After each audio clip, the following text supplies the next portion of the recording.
Hello sa lahat, followers man o bashers na nakikinig ngayon. Sana'y okay kayong lahat. Ecclesiastico pong muli. Sa mga nakukupalan kay Libayan sa mga content niya, tune in lang kayo at i-expose ulit natin si Libayan sa mga kadramahan at kasinungalingan niya. At sa mga bashers, huwag kayo masyadong ma-high blood sa gagawin kong reaction. Tanungin niyo muna ang sarili niyo, ano nga ba talaga ang nagawa at naitulong ni Libayan sa inyo at sa mga followers niya. Maliban sa dinudulot niyang kalituhan sa batas at sa kadramahan, kaya tuloy nakasuhan ang ilan sa mga vloggers. Kaya chill lang kayo, pwede naman makipagdiskusyon sa comment section, basta focus lang sa topic. Huwag kayong masyadong magalit because anger can spark an overload of cortisol in the brain. So ano nga ba ang cortisol? Cortisol is a steroid hormone that is produced by your two adrenal glands, which sit on top of each kidney. When you are stressed, increased cortisol is released into your bloodstream. Having the right cortisol balance is essential for your health, and producing too much or too little cortisol can cause health problems. Kaya wag masyadong magagalit because anger can spark an overload of cortisol in your brain. Kailangan ng katawan natin ng cortisol, pero pag tumataas masyado dahil palagi kayong galit, eto na ang mga symptoms. At ang isa dyan, memory problems or brain fog. Siguro si Libayan sobrang taas na ng cortisol kaya mali-mali na ang tinuturong batas. Palagi ba namang galit at na-high blood kay SRT at sa Ampalayagang? Ano sa tingin ninyo? Siguro ang taas na ng cortisol ni Libayan kaya palaging nagbe-brain fog. Napahaba ang introduction natin. Anyway, simulan na natin itong video ni Libayan. Dito sa live stream na to, introduction pa lang niya, makikita nyo yung inis, galit, at yung sakit na nararamdaman niya. Mga kabatas natin,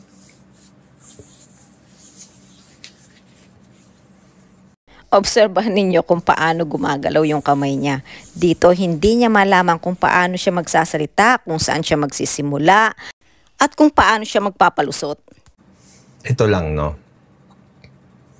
Uulitin ko unang-una kung ano yung actual malice. Ayan na naman siya, ang husay mag-discuss ng patungkol sa actual malice samantalang pag siya ang hilig magpakalat ng mga false statement. Remember Julian Martyr? Imagine wala namang relasyon sa batas, abay dahil viral, sinausawan ng issue, kumita lang. Anyway, pakinggan nyo na lang yung content ko last week patungkol dyan. Ano pa? Inakusahan niya ng PDF file protector ang mga nagsasabi na ang age of sexual consent ay 16. At ang pinakamatindi ang ipakalat mo na ipapapatay ka ni SRT. Ang galing-galing mong gumawa ng paninira, pero pag ikaw ang binatikos at dinaan ka sa due process, nagiging drama serye ang Batas Natin channel. Okay? Kasi mga kabatas natin, yung mga nag-aakusa sa akin, Ayan, nagsusumbong na naman siya sa kabatas, nagpapaawa at nagpapavictim na naman siya. At habang ginagawa niya yan, kumikita siya. Ang galing, di ba? okay? Yung mga nag-aakusa sa akin na sabi ko daw, wala daw kasong grave scandal. Abay talaga namang sinabi mo na walang grave scandal. Kaya nga lang, yung listener mo, ikinorek ka. Mabuti nga na i-correct ka. Imagine, kung hindi, naturuan mo na naman sila ng mali. Patas natin ang channel mo na Q&A ka, so your listeners are expecting na tama ang mga isasagot mo. Ngayon, aware naman tayo na hindi lahat alam mo at kaya mong sagutin. Kasi pag hindi mo alam, huwag kang mag-pretend na alam mo ang sagot. If you are not sure, tell honestly to your listener na hindi ka sure at aaralin mo pa. Hindi yung confident na confident ka pa. Ilang beses na bang nangyari yung ganyan? Hindi lang isang beses. Napakadami ng batas na mali-mali ang interpret mo. Ang pinakamatinding pagkakamali mo ay yung sa age of sexual consent na dahil sa maling pag-intindi mo sa batas, umabot pa sa debate. At isa pa, dahil sa maling pag-intindi mo sa Safe Spaces Act, ayun yung kliyente mo, dismiss ang kaso. Sayang pera, sayang oras. Samantalang mga kabatas natin, on the same video, I said there is a case called grave scandal. Lumulusot ka pa? You said that after your listener corrected you. Saka ka lang nag-research at nag-google, kaya nga lumipas pa ang ilang minuto after kang itama ng listener mo. It means hindi mo alam. Palusot ka pa, hindi mo masasabi na may grave scandal kung hindi ka ikinorek at hindi mo babasahin yun kung hindi ka itinama. Binasa ko yung Article 200 doon sa kasong yun. Oo nga, binasa mo dahil on the spot ka nag-research after kang itinama nung listener mo. Ano, puntahan natin ito. Itong actual malice na ito. Itong actual malice kasi mga kabatas natin ay magkakahon. Ayan na naman si Libayan, dumali na naman. I'll never forget noong panahon ng age of sexual consent kung ano-anong pinagsasabi niya sa atin. Halos mapatid ang litid sa galit. Ngayon naman, yung actual malice daw ay magkakahon sa kanila, quote and quote. Naisip ko tuloy kasi itong si Libayan laging pabida. At siguro lang naman ha, kasi mahilig siyang magpabida. Noong lumapit sa kanya yung dating manager ni Herlin at kinuha siyang abogado, siguro sinabi niya sa kliyente niya ang salitang, ito ang magkakahon sa kanila, Safe Spaces Act.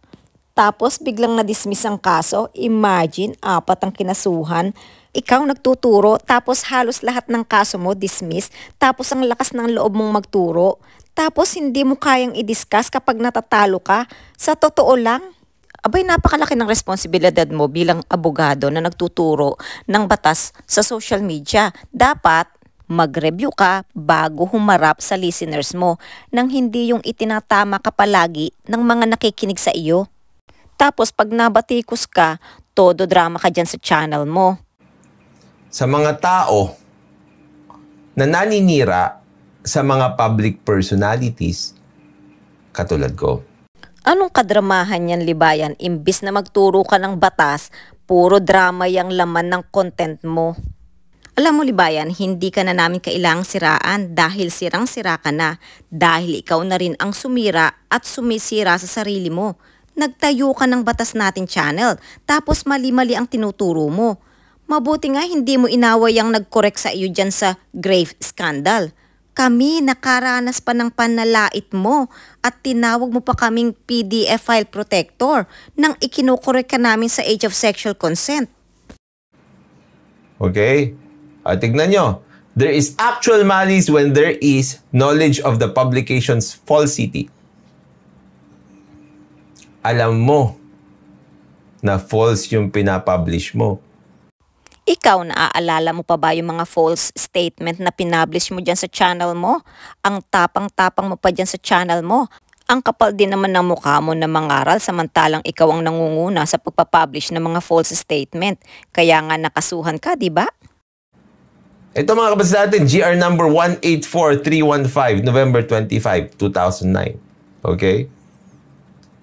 Or reckless disregard of whether the contents of the publication were false or not. Or reckless disregard of whether the content of publication were false or not. Hindi mo pa ba nararamdaman, Libayan, na ginawa mo yan kung bakit may kaso ka ngayon? Pati na rin ang 3 followers mo? Wow! May mukha ka pa talaga na magdrama dyan, nagbabounce back lahat sa'yo yung dinidiscuss mo. Yung mga kabatas natin, pag-a-attribute nila sa akin at paninira. Nagsusumbong ka na naman sa mga kabatas mo at nagpapaawa. Na sinasabi ko daw na walang grave scandal, samantalang hindi naman totoo. Hindi raw totoo. Nagpapalusot na naman si Libayan. May ebidensya. Talaga namang sinabi niya na walang grave scandal.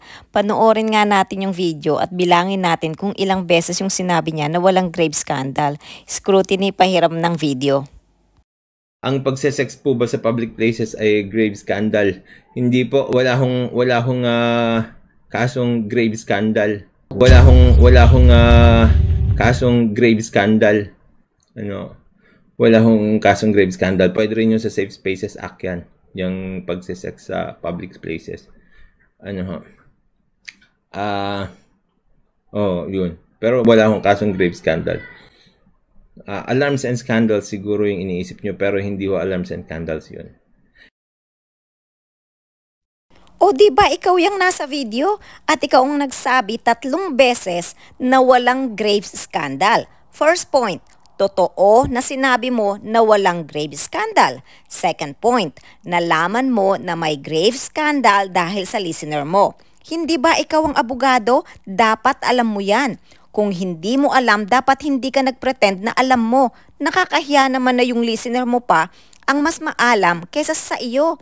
Third point, saka ka palang nag-research at binasa mo nung may nag-correct na sa iyo. Paano kung yung nakikinig sa iyo ay mayroon pang ibang gagawin at hindi na inabutan yung pagkukorek ng listener mo sa iyo? At paano kung walang listener na nag-correct sa iyo? Tanong ko sa inyo, pasok ba yan sa actual malice? O, tingnan mo, ikaw ang abogado tapos tatanungin mo yan sa mga listeners mo? Anyway, nagtanong naman siya kung pasok ba yan sa actual malice. Ang opinion ko, hindi. In your case, talaga namang sinabi mo na walang grave scandal. Yun nga lang, ikinorek mo after kang itama ng listener mo. So, totoo na sinabi mong walang grave scandal. At bilang abogado, napakalaki ng responsibilidad mo dito sa social media. Huwag mong iasa sa mga listeners mo na palagi ka nalang itatama. Tapos, magsusorry ka na lang at the end. Ang magkamali minsan ay okay lang, pero pag palagi na at madalas na ang pagkakamali, abay baka kailangan mo na talagang mag-refresher course. Ito yun mga kabatas natin. Yutchenko versus the Manila Chronicle Publishing Corporation et al. Ito yung kaso na yun. Kasi this is in relation to public figures. Kasi nga kapag ka public figure ka, open ka for criticism, kaya dapat maingat ka sa bawat sasabihin at gagawin mo. Kaiinam ninyong bumatikos, pag kayo ang binatikos, panay drama kayo. Tapos, yan yung nakalagay dito. Oh. Hanapin nyo natin yung particular na ano yun, na sulat niya.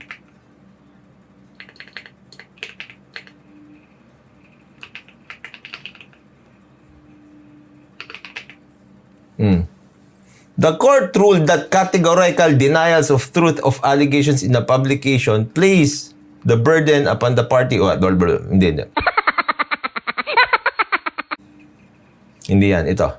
There is actual malice when there is either knowledge of the publication's falsity, reckless disregard of whether the contents of the publication were false or not. Ang galing magbasa ni Libayan, ano? Pero sa kanya naman lahat tumatama yung dinidiscuss niya, kaya nga may mga kaso siya ngayon.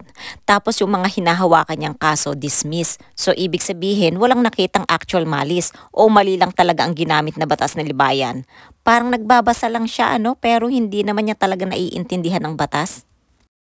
Failure to even get the side of Yutchenko in the published articles clearly constitute reckless disregard of the truth or falsity of the said articles.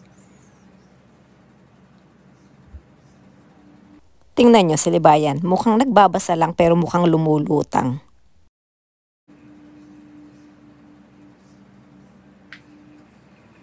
Pero ang punto nun, mga kabatas natin, you already have knowledge of the of the publication's falsity.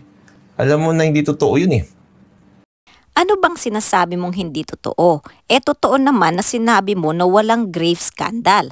At kung magkakaso ka at sasabihin mong sinisiraan ka, kailangang mapatunayan mo na hindi mo talaga sinabi na walang grave scandal. May babasahin ako dito patungkol sa actual malice. Total naman nagtanong si Libayan patungkol dito sa actual malice. Di ibibigay ko ang sagot ko at ang opinion ko. Pero bago ang lahat, gusto ko lang linawin na hindi ako abogado at ang lahat ng sinasabi ko ay ayon lang lahat sa pagkaunawa at interpretasyon ko. Again, I'm not a lawyer at kung mayroong abogado po dito at kung mali ako, pakitama nyo na lang po ako. Ang sabi dito, actual malice is a subjective analysis that looks to the state of mind of the person who made the statement. If the person who made the statement believed it was substantially accurate at the time of its publication, then it does not give rise to liability for defamation. At kung yung listener mo ang na-pick up lang yung first part ng video at hindi na natapos ito, it doesn't mean na sinadya niya na siraan ka. Dahil totoo naman na sinabi mo 3 beses na walang grave scandal. Yun nga lang, there's a missing part, yung pagkukorek sa iyo ng listener.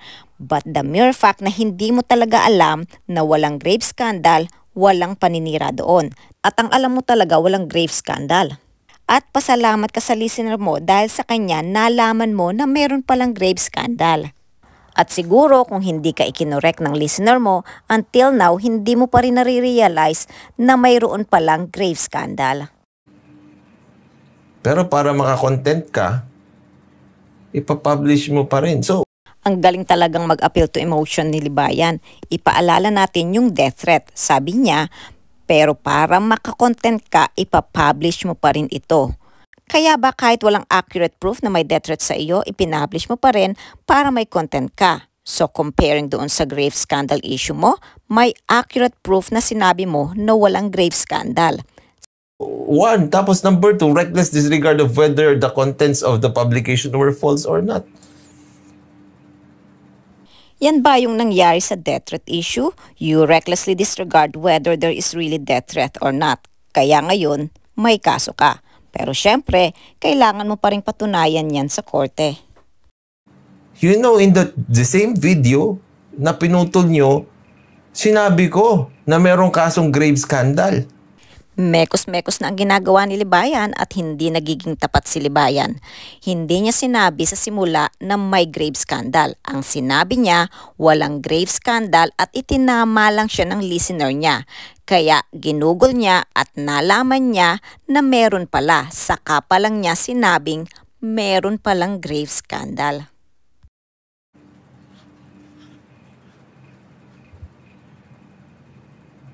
Tulala na naman si Libayan. Oh my goodness. Oh my goodness, ikaw ang abogado, pero mas maalam pa sa iyo ang listener mo.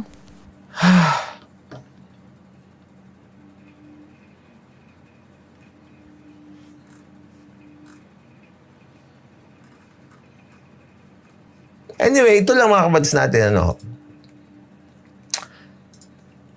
Ang gusto ko naman talagang iparating dito, worth it pa yung ginagawa niyong pagsisinungaling. Walang pagsisinungaling, Libayan, dahil totoo naman na sinabi mong walang grave scandal. 3 times mo pang ang sinabi?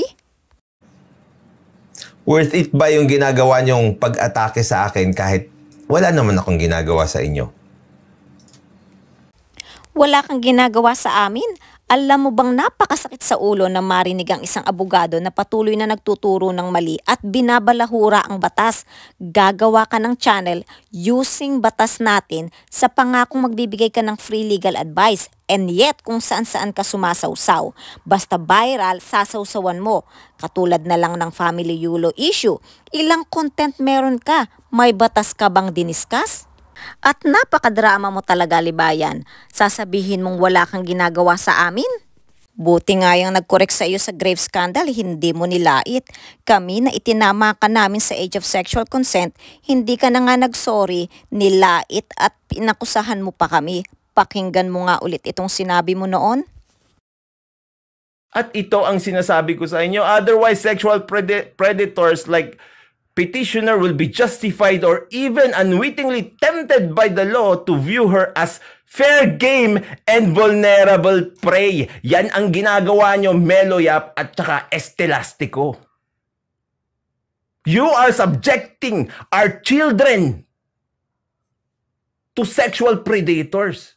And you are making them apparent with your lies as fair game and vulnerable prey. Ang sasama niyong mga tao. Tapos nagpapabiktim ka dyan sa mga kabatas mo, sasabihin mong wala kang ginagawa? Itinatama ka lang tapos sisigaw-sigaw ka ng ganyan? Kay inam-inam mong magturo ng mali-maling batas, tapos pag itinama ka, magagalit ka? At nagiging drama serye yung channel mo? Kahit alam nyo na kapag nakikipagdiskurso ako sa inyo dito, Lagi ako nakabase sa batas at sa jurisprudence. Lagi kang nakabase sa batas? Bakit madalas mali-mali ka? Ano yon? Reading without comprehension? Kaya ba binase mo yung kaso mo sa Safe Spaces Act? Kaya ayun, na-dismiss ang kaso kasi mali ang intindi mo sa Safe Spaces Act. Kawawang kliyente, sayang oras, sayang pera.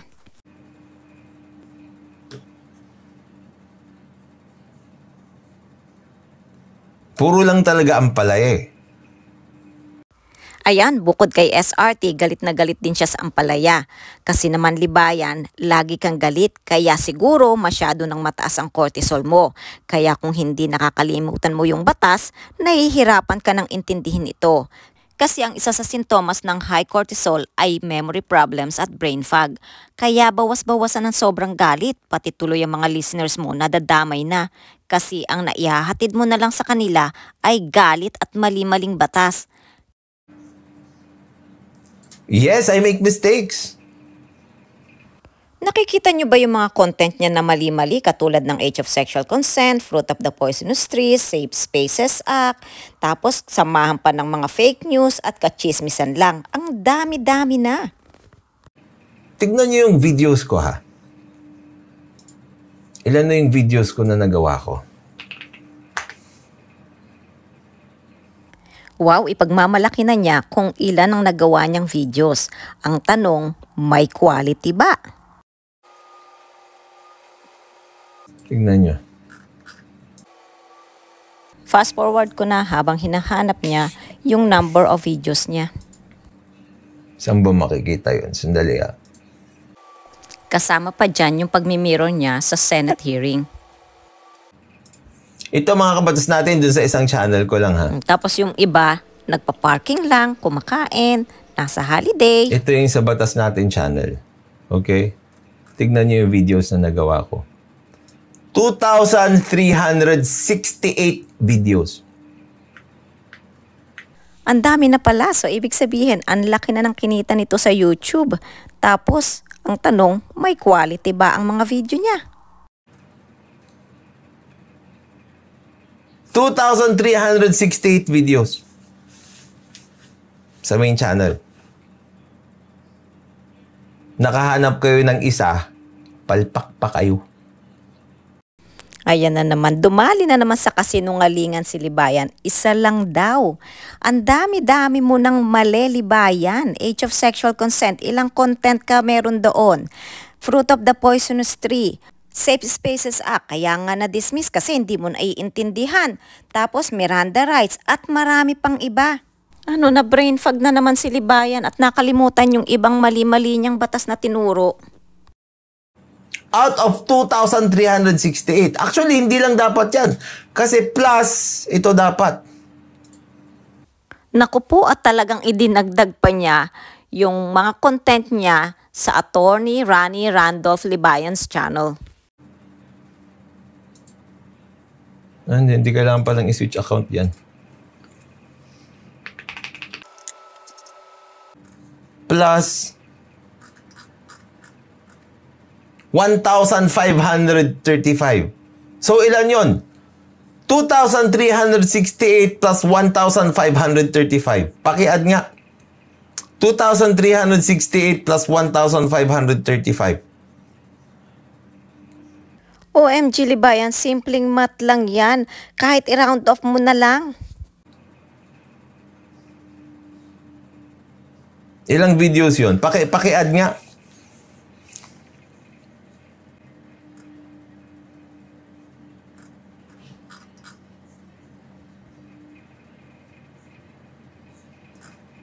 Sandali, hindi ko malabas yung calculator. Dito na lang ako. Mas matagal pa yung paghahanap niya ng calculator kung inad na niya yan, tapos na. Yan, around 3.9K videos. Almost 4,000 videos. Wow, ang dami na palang kinita ni Libayan sa YouTube. Ang tanong nga ulit, may quality ba ang mga videos niya? Kalimitan naman ng mga content niya kung hindi nakikisaw-saw sa mga sikat na vloggers, paninira kay SRT, pakikichismis kay Heart Evangelista at kay Chis Escudero, tapos pagtuturo ng mali-maling batas, Tapos pagpapakalat ng fake news, makasawsaw lang sa viral videos. Proud ka pa talaga niyan na halos 4,000 na yung videos mo? Yan, salamat dun sa mga nag-add. Almost 4,000 videos! Nakahanap kayo ng isang video! OMG Libayan, nakalimutan mo na ata yung age of sexual consent, nakalimutan mo na yung Fruit of the Poisonous Tree, Safe Spaces Act, at marami pang iba. Na nagkamali ako, and admittedly nagkamali ako. Dati kasi medyo mabait ka pa dyan eh, pero ngayon, iba na talaga ang ugali mo, nalunod ka na ng sistema. Age of sexual consent, never kang nagsorry kahit na natalo ka na ng harap-harapan. 3 justices na yung nagsabi pero hindi mo pa rin matanggap at hindi ka pa rin nagsusorry.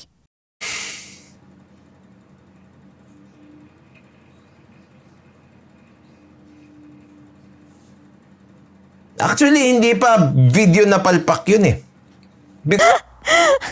Binawi pa talaga, hindi raw palpak. Ay nako, nagpalusot na naman. Grabe talaga. Because I corrected myself right then and there. Hindi. You corrected yourself? Kasi nga wala kang choice kundi i-correct. Alangan naman na panindigan mo na walang grave scandal. At nakakahiya naman doon sa listener mo na maalam sa batas. At isa pa, during that time, medyo mabait ka pa at hindi pa mataas ang ego mo. Pero ngayon, nunca ka nang nagsusorry sa mga pagkakamali mo. Ikaw pa nga ang matapang at galit pag itinatama ka. Pinanindigan mo na lang at minemekos-mekos at ginagawa mong drama serye ang pagkakamali mo. Tulad ngayon dito sa content mo, dinadramahan mong mabuti ang mga listeners mo. Sabihin mo ba namang isa lang ang mali mo, samantalang ang dami-dami mo ng mali. Walang perpektong tao. O alam mo palang walang perpektong tao pero kung makabatikos ka, inam. Feeling mo parang ikaw lang ang matalino at ikaw lang ang laging tama. Tatawagin mo pang PDF file protector yung mga nagsasabi na ang age of sexual consent ay 16. Tapos babantaan mo pa yung iba kapag ka binabatikos ka. I'm sure meron pa akong pagkakamali dyan. What? Hindi ko lang pa nare-realize. O ano mga kabatas, sinabi na rin ni Libayan, loud and clear. Sure siya, meron pa siyang mga pagkakamali dyan. Hindi pa niya lang nare-realize. Kaya pa ulit-ulit niyang sinasabi na isa lang ang mali niya. At until now, hindi pa rin niya nare-realize na nagkamali siya sa age of sexual consent, Fruit of the Poisonous Tree, Miranda Rights, Safe Spaces Act, at marami pang iba. Iyan ang dahilan kung bakit nadidismiss ang mga kaso niya. Until now, hindi pa rin niya nare-realize na mali ang intindi niya sa mga batas na itinuturo niya. Gotcha, Libayan. So alam mo na marami ka pang naiturong mali. Bakit ka nagtayo ng batas natin kung hindi ka sigurado sa mga itinuturo mo? At hindi rin pa nare-realize ng ibang tao. Hala, meron pa pala tayong hindi nare-realize na mali. So ibig sabihin meron pa tayong hindi nakikita.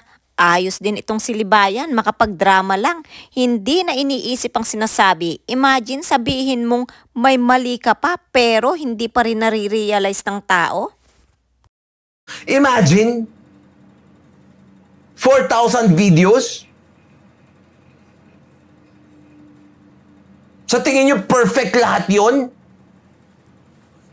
Alam nyo, lahat tayo nagkakamali. Pero pag palagi ang pagkakamali ng isang abogado at ganyan pa ang ugali niya, panay drama, abay ano ang matututunan ninyo?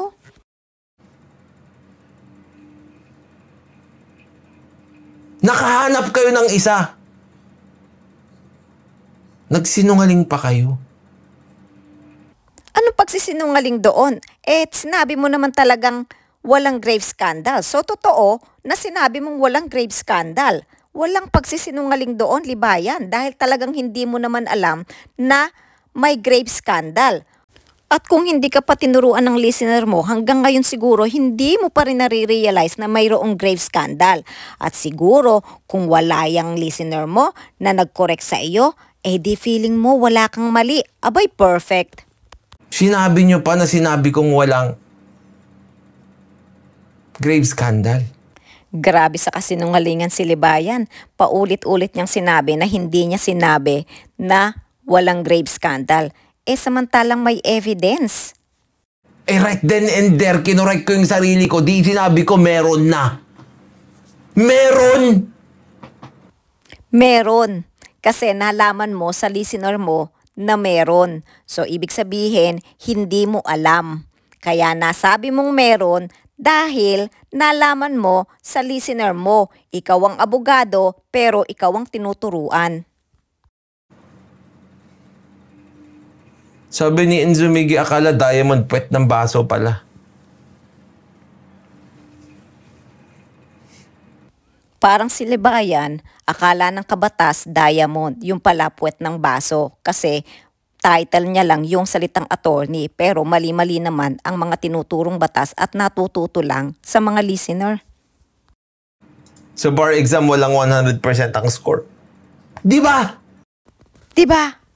Pero pag madaming mali at hindi man lang naabot ang passing score, bagsak ang tawag doon. Kailangang mag-take ulit. Alam nyo ba, base sa record ni Libayan, from 2001 to 2006, nag-aral siya ng law. Pero nakapasa lang siya 2011.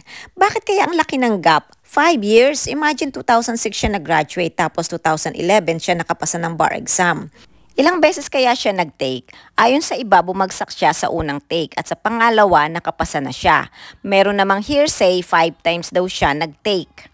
Anyway, basta sa pagkakaalam ko, candidates who failed the bar exam 3 times, hindi sila pinapayagang mag-take uli ng exam until they enroll and pass regular 4th-year review classes at kailangan nilang mag-attend ng pre-bar review course in an approved law school. Saka pa lang sila makakapag-take uli ng exam. Kasi natatandaan ko yung issue kay Leni Robredo dati. Her missing bar exam results cast doubt on her being a lawyer. Ang naging chismis kasi 4 times siya nag-take ng exam bago nakapasa. Kasi yung first try niya, 1992, bumagsak siya. Tapos, nakapasa siya 1997. Kaya na-issue, na chismis na 4 times siyang nag-take ng bar exam. So, 5 years yung gap kasi. Parang si Libayan, 2006 nag-graduate, tapos nakapasa sa bar exam 2011. 5 years din yung gap.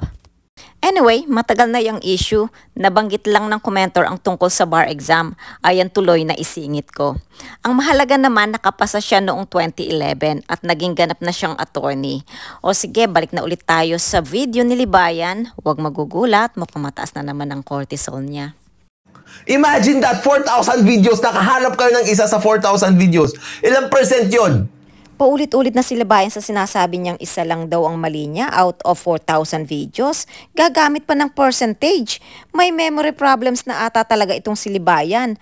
Age of sexual consent, nakailang videos siya doon. Fruit of the poisonous tree, Miranda rights, Safe Spaces Act.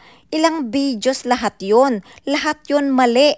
Tapos, kukunin yung percentage ng 1 video out of 4,000. Hay naku, tapusin na nga natin itong content ko at i-recap na natin. First, totoong sinabi niya na walang grave scandal. Itinama niya ito after siyang itama ng listener niya. So, ibig sabihin, hindi niya talaga alam na may grave scandal. A very basic law, hindi alam ng abogadong si Libayan at mas maalam pa ang listener niya. And lastly, siya na rin ang nag-confirm na may mga mali pa siya, hindi niya palang nare-realize at hindi pa rin nare-realize ng ibang tao. Kung ako sa listeners ni Libayan, red flag na yung sinabi niya. Makikinig pa rin ba kayo sa kanya gayong inamin na niya na till now di pa rin niya nare-realize yung mga pagkakamali niya? At mukhang hinihintay pa niya na ma-realize ng tao ang mga naging mali niya. Ang tanong, sa nagiging asal ni Libayan sa social media nitong mga nakaraang taon, aaminin pa ba niya ang mga pagkakamali niya once we call out him? Comment down below. Sa mga nakatapos at nagtiyaga na makinig sa content natin ngayon, salamat. I hope hindi tumaas ang cortisol ninyo. Hanggang sa muli. Bye!